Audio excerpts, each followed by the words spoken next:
नमस्कार बंधुरा पीएम किसान प्रकल्पे बिराट अपडेट दिलेन केंद्र सरकार। पीएम किसान प्रकल्पे सुविधाभोगी कृषकদের জন্য রয়েছে বিরাট খুশির খবর। এই পিএম কিষাণ প্রকল্পে ১৯তম কিস্তির টাকা দেওয়ার তারিখ প্রকাশিত করেছে কেন্দ্র সরকার এবং এই প্রকল্পের টাকা ৬,০০০ টাকা থেকে বাড়িয়ে ১২,০০০ টাকা করা হতে পারে। এই নিয়ে অর্থমন্ত্রী নির্মলা সীতারামের সাথে বৈঠকও করেছেন কৃষক প্রতিনিধিরা।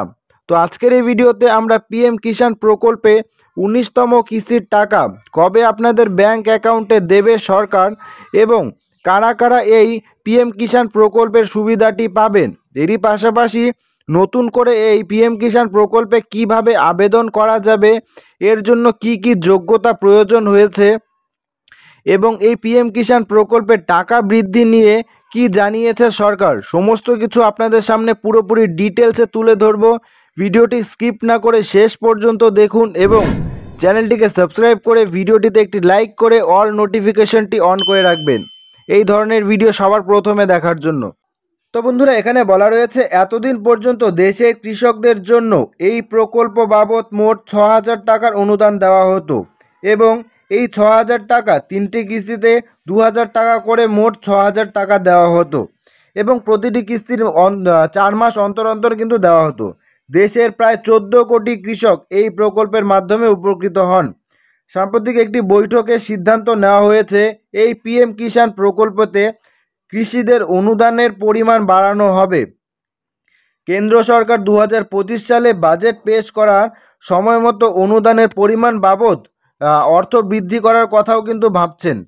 সাম্প্রতিক একটি বৈঠকে কৃষক প্রতিনিধির সাথে অর্থমন্ত্রী নির্মলা সীতারামনের ২ ঘন্টা ধরে বিভিন্ন বিষয় নিয়ে আলোচনা হয়েছে। সেই আলোচনায় কৃষকদের সুবিধা অসুবিধা ও সমস্যাগুলি নিয়ে সমাধানের উপায় বের করার চেষ্টা হয়েছে। এই আলোচনায় আর্থিক সাহায্য, বাজেট সংস্কার এবং কৌশলগত বিনিয়োগের, প্রাকৃতিক দুর্যোগের সময় কৃষিকাজের মোকাবিলা করার উপায় ও আরও অনেক কিছু বিষয় নিয়ে আলোচনা করা হয়েছে।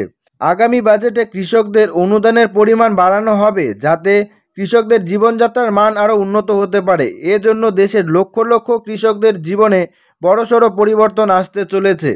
কৃষক প্রতিনিধিরা অর্থমন্ত্রী নির্মলা সীতারামনের সাথে বৈঠকের সময় তাকে জানায় কৃষি ঋণের সুদের হার ১% কমানোর দাবি জানায়। এছাড়া বার্ষিক অনুদানের পরিমাণ যেটা ৬,০০০ টাকা ছিল সেটা বাড়িয়ে ১২,০০০ টাকা করার দাবিও কিন্তু জানানো হয়েছে। কৃষক সংগঠনগুলি প্রধানমন্ত্রী ফসল বীমা যোজনার আওতায় ক্ষুদ্র কৃষকদের জন্য 0 প্রিমিয়াম ফসল বীমার দাবি জানানো হয়েছে।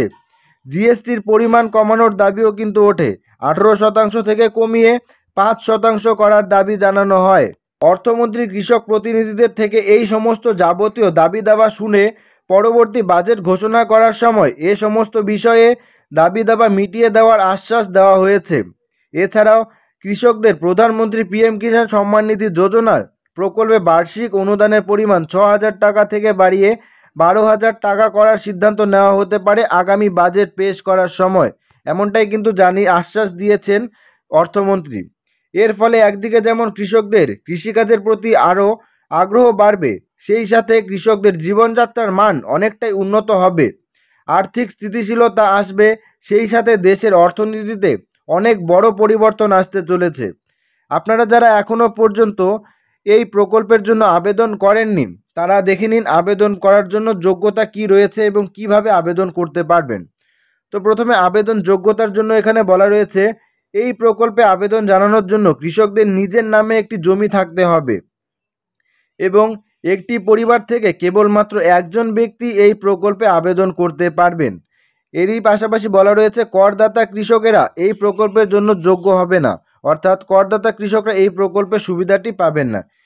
এখানে আবেদন পদ্ধতিতে বলা রয়েছে সর্বপ্রথমে পিএম কিষাণ যোজনার অফিসিয়াল ওয়েবসাইটে যেতে হবে এবং এই প্রকল্পের জন্য রেজিস্ট্রেশন সম্পূর্ণ হওয়ার পর আবেদন ফর্মটি পূরণ করে প্রয়োজনীয় নথি আপলোড করতে হবে।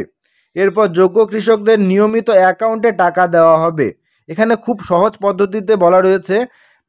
আপনারা যে কোনো অনলাইন দোকানে গিয়ে কিন্তু এই ফর্মটি ফিল আপ করতে পারবেন বা আবেদন করতে পারবেন, অথবা আপনারা নিকটবর্তী এসসিএস অফিসে গিয়েও কিন্তু এর জন্য আবেদন করতে পারবেন। তো তো বন্ধুরা, আজকের এই ভিডিওটি এখানেই শেষ করছি। আশা করছি ভিডিওটি তোমাদের সবারই ভালো লেগেছে। ভিডিওটি ভালো লাগলে ভিডিওটিতে লাইক করে শেয়ার করো এবং চ্যানেলটিকে সাবস্ক্রাইব অবশ্যই করো। ধন্যবাদ।